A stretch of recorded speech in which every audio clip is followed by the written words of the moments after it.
ஆண்டவராக இயேசு கிறிஸ்துவினை நாம் மையப்படுவதாக இந்த நாளில் உங்கள் யாவரையும் பார்ப்பதிலே மிகுந்த சந்தோஷம். ஒரு முக்கியமான கேள்வி உங்ககிட்ட கேட்கணும்னு ஆசைப்படுறேன். உபத்திரவங்களை ஆண்டவராக இயேசு கிறிஸ்து நம்முடைய வாழ்க்கையில் அனுமதிப்பாரா? கஷ்டம் நம்முடைய வாழ்க்கையில் கர்த்தர் அனுமதிப்பாரா? இதற்கு என்ன கேள்வியா, இதற்கு என்ன பதிலாக இருக்கும்னு நீங்கள் நினைக்கிறீங்க? ஒரு கூட்டம் சொல்லும், கண்டிப்பாக என்னங்க சொல்கிறீங்க, ஆண்டவர் எவ்வளோ நல்லவர், ஆண்டவர் பாடுகள் வழியாக நம்மளை கொண்டு போவாரா, அவர் நம்மளை கஷ்டப்படுத்துவாரா? ரைட்டு. இன்னொரு பக்கம் ஆப்வியஸ்லி எஸ், பைபிள் எத்தனையோ எக்ஸாம்பிள்ஸ் நாங்கள் எடுத்து காட்டுவோம் அப்படின்னு சொல்லுவாங்க. இப்போ இது கரெக்டாக தப்பான்னு பேசி ஒரு பெரிய கமெண்ட் செஷனுக்குள்ளே ஒரு பட்டிமன்றத்துக்குள்ளே நம்ம போகிறது இல்லை. ஆனால் அப்போஸ்தலனாகிய பவுல் ஆண்டவருடைய சீஷர், அப்போஸ்தலராக நியமிக்கப்பட்ட ஒரு மனுஷன். அவர் இங்கே 1 தெசலோனிக்கேயரில் 3ஆம் அதிகாரம் 3ஆம் வசனத்தில் ஒரு அழகான வசனத்தை எழுதுகிறார். ரீசன்ட் டேஸில் அந்த வசனம் எனக்கு ரொம்ப கவர்ந்து இருந்தது. உங்களுக்கு நான் வாசிக்கிறேன் பாருங்கள். இப்படிப்பட்ட உபத்திரவங்களை சகிக்க நாம் நியமிக்கப்பட்டிருக்கிறோம் என்று அறிந்திருக்கிறீர்களா அப்படின்னு எழுதுகிறார். இப்படிப்பட்ட உபத்திரவங்களை சகிக்க நாம் நியமிக்கப்பட்டிருக்கிறோம். தாவீதுன்னு ஒருத்தர் இருந்தார்ல, was very close to God's heart. அந்த மனுஷன் சங்கீதத்தில் எழுதுறாரு, நான் உபத்திரவப்படுவதற்கு முன் வழி தப்பி நடந்தேன், ஆனால் உபத்திரவப்பட்ட பின் அது எனக்கு நல்லதுன்னு தோணுது. ஆண்டவரே, நான் உபத்திரவப்பட்டது நல்லது. ஏன் நான் உபத்திரவப்பட்டனால தான் உங்களுடைய பிரமாணங்களை, உங்களுடைய சத்தியத்தை நான் கற்றுக்கொண்டேன்னு சொல்கிறார். உன்னை புரிஞ்சுக்கிடுங்க, தேவன் நம்மை தீங்கினால் ஒரு நாளும் சோதிக்கிறவர் அல்ல. யாக்கோபு 1ஆம் அதிகாரத்தில் ஒரு அழகான வசனம் இருக்குது. நான் உங்களுக்கு அதை வாசி காட்டுறேன். யாக்கோபு 1ஆம் அதிகாரம்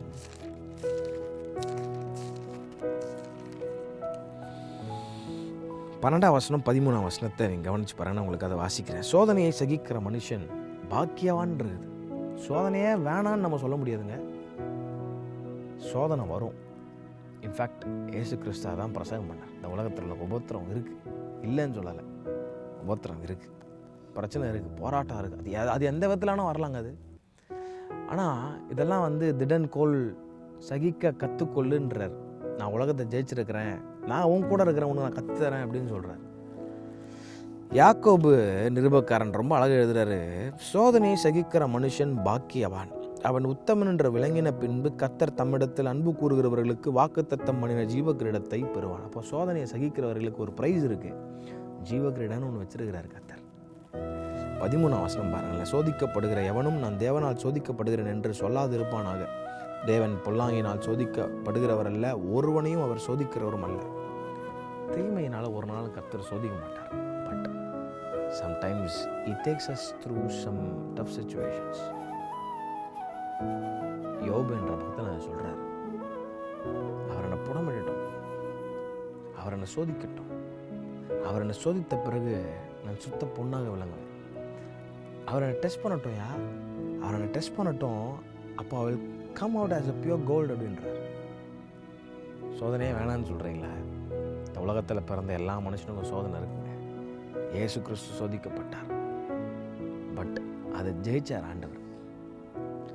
ஜெயிக்கிறதுக்கு ஒரே வழிதான், இந்த கையில் வைத்திருக்கிற அந்த வேத வசனம், வேத புஸ்தகம், இந்த வார்த்தை தாங்க ஜீவன். இயேசு கிறிஸ்துவை பொல்லாத பிசாசு சோதிக்கிறான். இயேசு கிறிஸ்து எனக்கு நான் யார் தெரியுமா, நான் ஒரு son of man, son of God, எனக்கு என்ன வல்லம் இருக்குது தெரியுமா, அங்கெல்லாம் அதெல்லாம் காண்ற சொல்ல he taught us something. வார்த்தையின் மூலமாக பிசாசை வெல்லினாராம். அப்போ வார்த்தை இட் ஹாஸ் பவர். இனி ஏன் தெரியுமா நம்ம வாழ்க்கையில் சில பிரச்சனை எல்லாம் இருக்குது, நமக்கு அத்தாரிட்டி கர்த்தர் ஆல்ரெடி கொடுத்துருக்கிறார், ஆனால் அதை யூஸ் பண்ணுறது இல்லை. வார்த்தை என்ற அத்தாரிட்டி. இப்போ சோதனையே சோதனைலாம் கர்த்தர் கொடுக்க மாட்டார். சோதனைலாம் அப்படி ஒரு பிரசங்கம் வருதுன்னா கவனமாக இருங்க. அது கரெக்டான பிப்ளிக்கல் டாக்டர் கிடையாது. கரெக்டான பிப்ளிக்கல் டாக்டர் என்ன தெரியுமா, அப்போஸ்தலனாகிய பவுல் சொல்கிறார், நாம் சோதனைகளை சகிக்க நாம் நியமிக்கப்பட்டிருக்கிறோம். சம்டைம்ஸ் சில டெஸ்ட் வரும், சில போராட்டங்கள் வரும், சில பாடுகள் வரும்.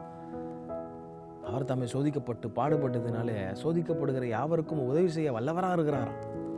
சோதனை வருகிற நாட்களில் ஆண்டவரே, இது எப்படி நான் ஃபேஸ் பண்ணணும், இது எப்படி நான் காரியத்தை செய்யணும்னு சொல்லி ஆண்டவர்கிட்ட ஞானம் கேட்டு பாருங்கள். அவரை உங்களை சோதனையை சகிக்குவதற்கு அவர் கிருபை தருவார். சோதனை வருங்க, டெஸ்ட்டு கண்டிப்பாக இருக்கும். அதனால தான் யாக்கோபு 1ஆம் அதிகாரத்தில் ரொம்ப 1 2 வசனம் 3 வசனம் பாருங்களேன். சகோதரரே, நீங்கள் பலவிதமான சோதனைகளில் அகப்படும் பொழுது அது என்னத்தை உண்டு பண்ணுதான்? உங்கள் விசுவாசத்தின் பரீட்சையானது பொறுமையை உண்டாக்குகிறது. அறிந்து அதை மிகுந்த சந்தோஷமாக எண்ணுங்கள் அப்படின்றது. இப்போது கர்த்தர் உங்களை சோதிக்கிறாரா, உங்களை சில வழியில் கொண்டு போகிறாரா, ஆண்டவர்கிட்ட உட்காந்து, ஆண்டவரே ஏன்பா இப்படி பண்ணிட்டீங்கன்னு கேட்குறத விட்டு, இது எதனால் வந்தது ஆண்டவரே, நான் அதை எப்படி பண்ணணும், இதை நான் எப்படி ஃபேஸ் பண்ணணும், என்ன செய்யணும் ஆண்டவரே, நான் எப்படி அர்ப்பணிக்கணும், அப்படி ஆண்டவர்கிட்ட கேட்டு பாருங்கள், உங்களுக்கு ஞானம் தருவார். சோதனை சகிக்கிற மனுஷன் பாக்கியவான், அவன் உத்தமன் என்ற விளங்கின பின்பு அவனுக்கு ஜீவகிரீடத்தை கர்த்தர் வச்சிருக்கிறான். கொஞ்ச காலம் பாட அனுபவிக்கிற உங்களை கர்த்தர் சீர்படுத்தி ஸ்திரப்படுத்தி பலப்படுத்தி அவர் நிச்சயம் நல்லா நிறுத்துவார். சோர்ந்து போகாதீங்க. சோதனை கொஞ்ச நாளைக்கு தான்.